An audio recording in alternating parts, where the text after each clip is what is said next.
Hello and welcome to this year's BBC African Footballer of the Year launch show from the beautiful surroundings of Naturena Village in Johannesburg, the home of the Kaizer Chiefs. We're here at the training facilities of one of Africa's most successful football clubs. And you can see some of the players there in the background practicing here today. We're here to celebrate African football and in particular, the achievements of 5 fantastic footballers who are on the shortlist of this year's BBC African Footballer of the Year award.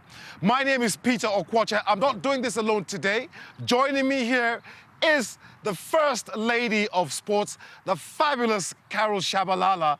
Carol, it's so great to be celebrating African football like this, isn't it? Oh, it certainly is, Peter. Such an honor to be part of the show, and in particular because we are doing it. We're announcing the finalists in Africa. It's a bit of a breezy day as well. I think very symbolic of the winds of change of African football and the great ambassadors we're experiencing season in and season out. And my second guest is one of the sharpest left-footed players ever to come out of Africa, Bradley Carnell. I call him Brad because he's my friend. And you used to play here at the Kaizer Chiefs. You're meeting up with some old friends. How do you feel? Yeah, brilliant. It's always a very special moment coming back here to the village and catching up with the chairman earlier. It really turns back the clock somewhat. And like I say, a lot has changed in the village, but a lot of overseas teams would be very proud of these facilities. It's a great facility. Yeah. It's world standard. All right, I'll come back to both of you in a minute, but let's crack on with the show and why we're here. Now, the BBC Award started in 1992 as a general sports personality award and changed into a football-only award in 2001. Here's a quick rundown of the Roll of Honor since then.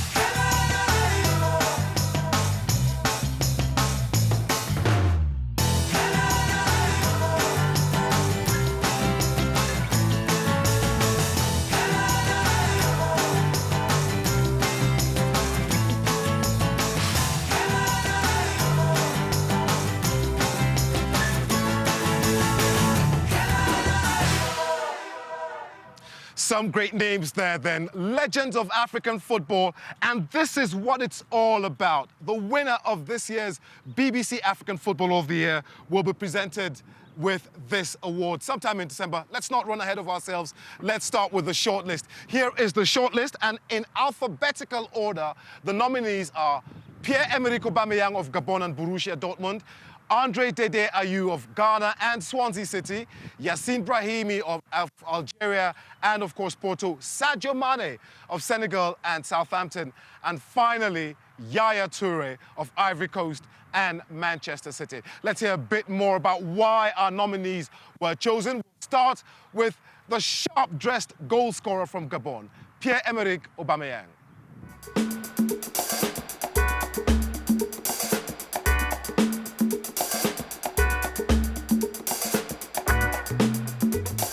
He's prolific, he's pacey, he's Pierre-Emerick Aubameyang. The Gabonese striker has had a phenomenal year. He scored in his first 8 Bundesliga matches this season, a record for the German league. In October, he scored successive hat-tricks for Borussia Dortmund, taking his goal tally for the year to 34. His solitary goal for Gabon in the Africa Cup of Nations came in a 2-0 win over Burkina Faso, but Gabon bowed out early.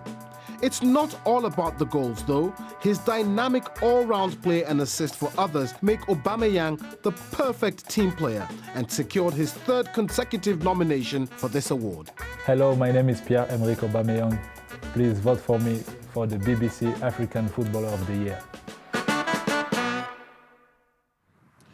Carol, I mean, what a great year Aubameyang has had so far. 25 goals or something like that in 20 matches. I mean, What else can you tell us about this man? I mean, he's fantastic, isn't he? Definitely a deserved finalist, and certainly one of the first names on the list of any individual that follows African football in particular. Before we talk about his celebrations in the lineup of Borussia Dortmund, for me, what really stood out about him is the fact that he's put Gabonese football on the map. Without a doubt, leading by example as the captain, the largest goal scorer for Gabon. So for what it is that he's doing as an ambassador of Gabon and African football, I think a leading light, without a doubt. And Brad, I mean, I'm not sure you ever scored a hat-trick in your career, but he's got back-to-back hat-tricks in a week. I mean, that's just great. Yeah, with him, it's not just all about the flash. You know, he brings a lot of flash, he brings a lot of glitz and glamour to the game of football. But what he's done for Dortmund, especially since they've lost Robert Lewandowski, people were kind of doubting, can he fill the boots of Lewandowski? And since he's come in there, it took a while to get going. But this year alone, looking from January, 34 goals and 9 assists. I mean, that is some true contribution there. So I think it's very well worth his 35 million euro transfer fee at the moment. He has a contract till 2020 with Borussia Dortmund, but I'm sure that it's a sound investment. Let's move to our next nominee now, who has had quite a year for club and country. It's Ghana's Andre Dede Ayew.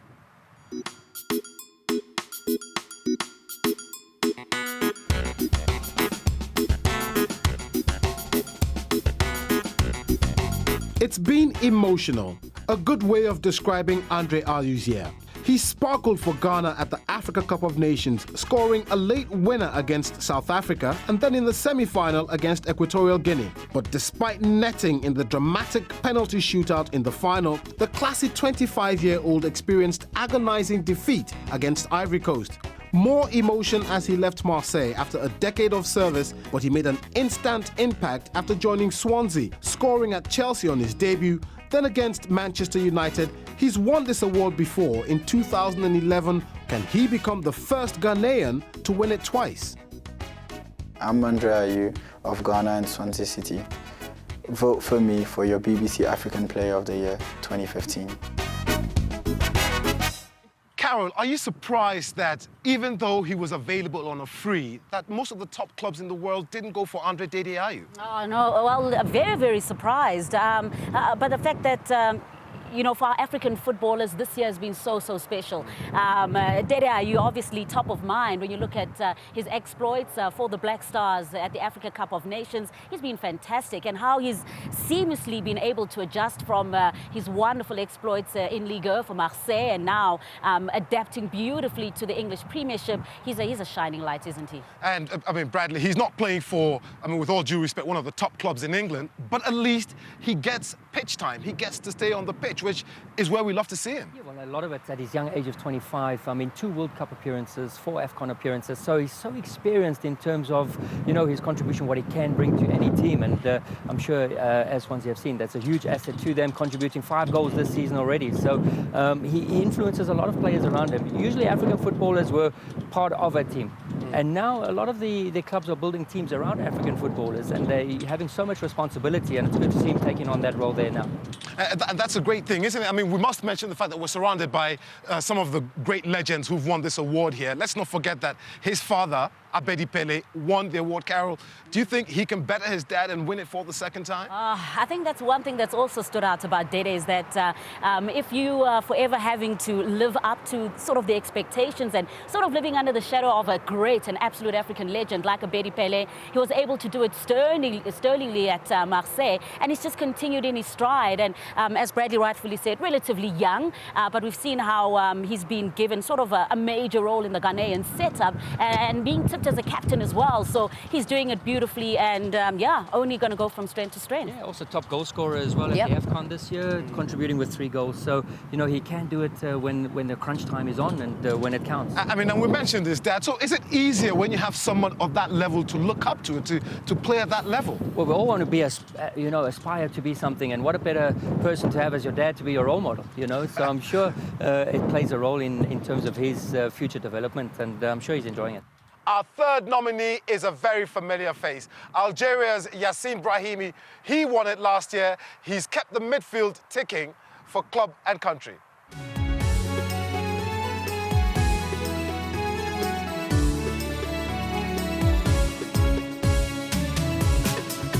one of the most coveted players in the Portuguese league. Yacine Brahimi has yet again been the creative genius for Porto in 2015. His Champions League performances in particular have caught the eye, scoring against Basel and then orchestrating a 3-1 win over mighty Bayern Munich in April. Brahimi may not have picked up any trophies this year, but has started this season again in top form. A Champions League goal against Maccabi Tel Aviv and pulling the strings as Chelsea were beaten in September. The Africa Cup of Nations saw Brahimi's Algeria knocked out at the quarter-final stage by eventual winners Ivory Coast. But Brahimi's stock continues to rise. Will the reigning BBC Africa Award winner retain his title? Hi, I am Yacine Brahimi. Please vote for me for the BBC African Football Player of the Year. Bradley, I mean, last year when he won it, I went to Porto to hand over the awards to him. A very shy, soft-spoken man. But once he gets on the pitch, he's a completely different ballgame, so to speak. Yeah, he's very expressive and he brings a whole lot of different dimensions to the game. He's so exciting, he's very unpredictable as well. And he makes other players look good because of his work on the ball and his work also especially off the ball. This season's been a little bit quieter so far for club. Only 1 goal in his last 9 appearances, but on a whole, I mean, at the AFCON, coming around from a man-of-the-match performance against our own Bafana, where they were down a goal and he had a fantastic second half, and Bafana lost that game 3-1 in the end. So, you know, just in terms of his contribution, big players step out in big moments, and that was certainly one of the moments that stood out for me in 2015. And for me, Carol, I mean, when I watch him play, it's like I'm watching a conductor of an orchestra. You know, he just carries everybody along. What a player. It's unbelievable, and it was always going to be really difficult for Yacine to follow up on the fantastic exploits of Algeria. If you look at what it is that they did at the World Cup, a lot of pressure on him, but he's remained consistent. And as you said, every time we've seen him out on the pitch, he's really treated us to his jet-heeled dribbling wizardry. And yeah, South Africa, Bafana know a lot about him. The amount of pressure that he put us up against. If you look at the goal that Thulani Hlatshwayo, the own goal that he scored, it was because of the presence of Yacine. So he's remained absolutely spectacular during a very difficult year for him, for club and country. Well, you know, let's hope he continues to march on, and let's hope he has an even more successful year than he's had in the last 2 years. Now, our first 3 nominees so far have been on this list before. Our 4th nominee is a newcomer to this shortlist. Senegal's Sadio Mane has sparkled in the English Premier League in 2015.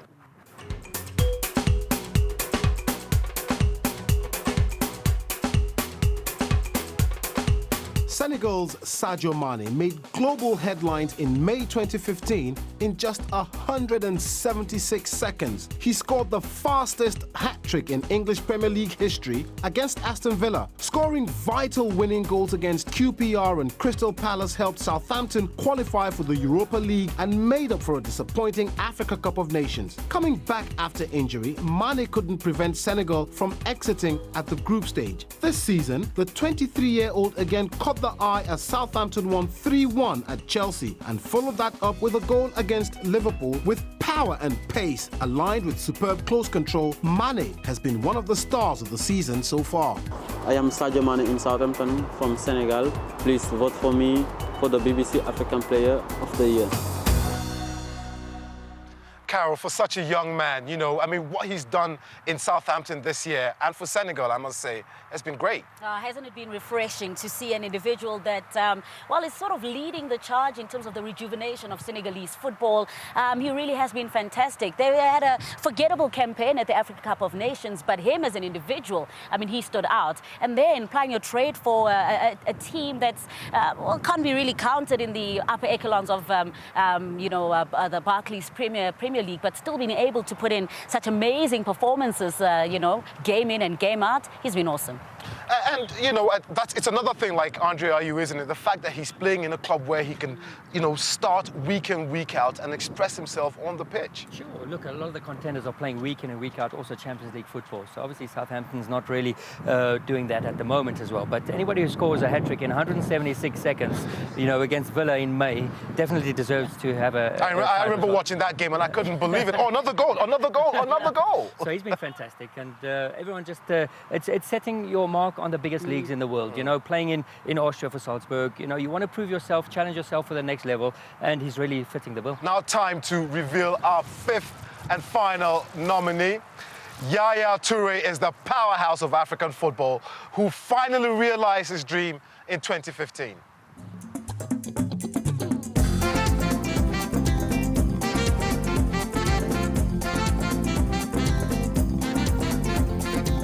Yaya Toure's dream finally came true in 2015, lifting the Africa Cup of Nations trophy for the first time. Captain Fantastic scored in the dramatic penalty shootout win over Ghana. Toure didn't pick up any trophies with Manchester City, but continued to boss their midfield as second place in the Premier League was secured. The new season began well, scoring on the opening weekend, and with the stakes getting higher, the 32-year-old showed his class in the Champions League, assisting both goals in a comeback win against Sevilla. But in a year when Yaya finally landed his continental title, can he win our BBC award for a second time?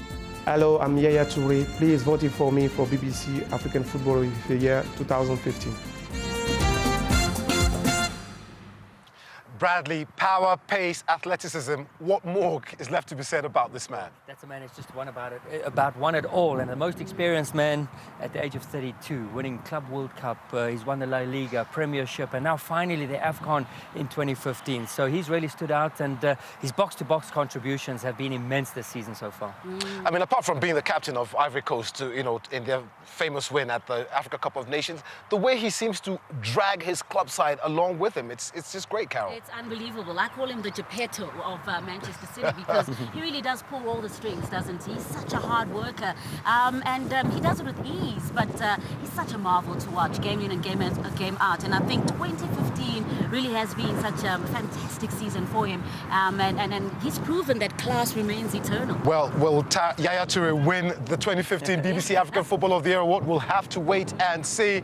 But there are many reasons, not only these five, to celebrate African football, of course, and there are many reasons for clubs around the world to invest in them. Do you know which title-winning club in Europe has the most African players in their squad last season? Well, you're about to find out. Here's my colleague, Nopsa Maseko.